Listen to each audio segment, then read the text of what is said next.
Hi, I am Dr. Nidhi Khare. Thank you for joining me. Today's topic of my lecture is process of team formation. A team is generally established to work on a particular project or task, and when the task is complete, the team generally disbands. There is often an expectation that any team is effective immediately, but this is an unrealistic expectation because before a team can become highly effective, the members need to grow and mature. In one of my previous lectures, I already discussed Tuckman's group development stages.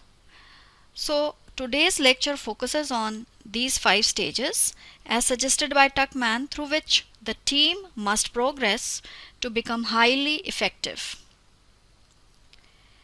These stages are forming, storming, norming, performing, and adjourning. Every time you add somebody new to your team, you are going to start this process all over again, okay? So let me give you these 5 stages and you can understand as I go through these. The first stage of team developing is forming. And so, when you are forming a team, people are beginning to ask questions like, how do I fit? What's my role? And do I really want to be a part of this team? Will I like this team? Am I going to be accepted in this team? So, they could be asking these questions to themselves. You are not going to hear them. They are going to be unspoken questions. They'll ask things like, who's the real leader? Is the leader competent? Because they are testing it out. So, as a leader in the forming stage, you want to make sure you share relevant information. You want to make sure you encourage open dialogue. And it's very important that people start feeling comfortable with each other. So do things to build trust, build relationships. Things like, hey, tell us about yourself, about your story. Like, what was your favorite thing about school? What do you like about this office? Now, these questions may sound trivial, but the truth is, when people are given the opportunity to tell something about their story, they usually tell something that's interesting, number one. And number two, it causes the rest of the team to draw to them. This creates an emotional connection. So you see, as a leader in this forming stage, it is very, very important that you are doing things that make the group members comfortable. Now you need to provide some structure. They need to know exactly what they are supposed to do. What are the written policies and procedures?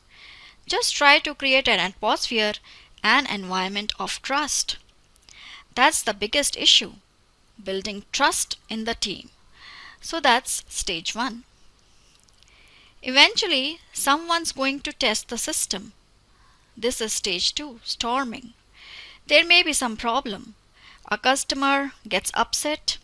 Someone did not do his work. But because people are different, conflicts will just naturally happen. So when you are in this stage, what do you think the unspoken questions will be? The questions will be like, why do I have to do this? Do I need to put in extra effort because some other person is not doing his job? This is not working. Then what do I do? So basically, you see what is happening here is finger pointing. And they'll all be looking at you as the leader, how you are going to handle the situation. So, you need to have a conflict resolution process, which you can guide your group members to refer to whenever there is a conflict.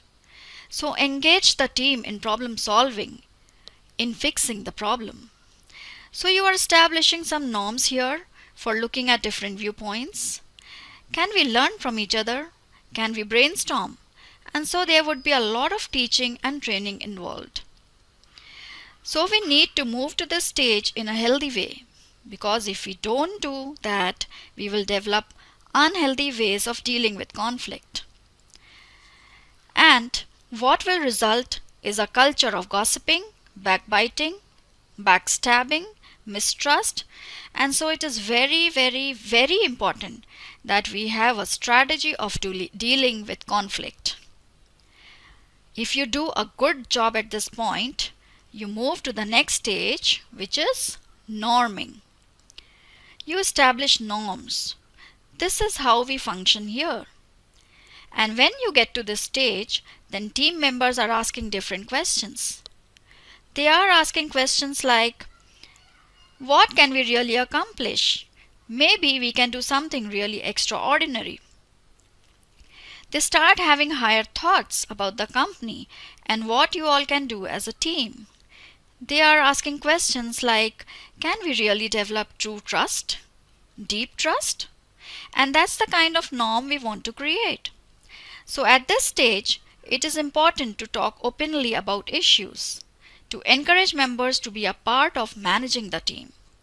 To give positive and constructive feedback is very, very important. The fourth stage of team formation is performing. So you see, when at norming stage, they are asking questions like, what can we accomplish? And they are taking initiative for that. So this all is what creates a high performing team.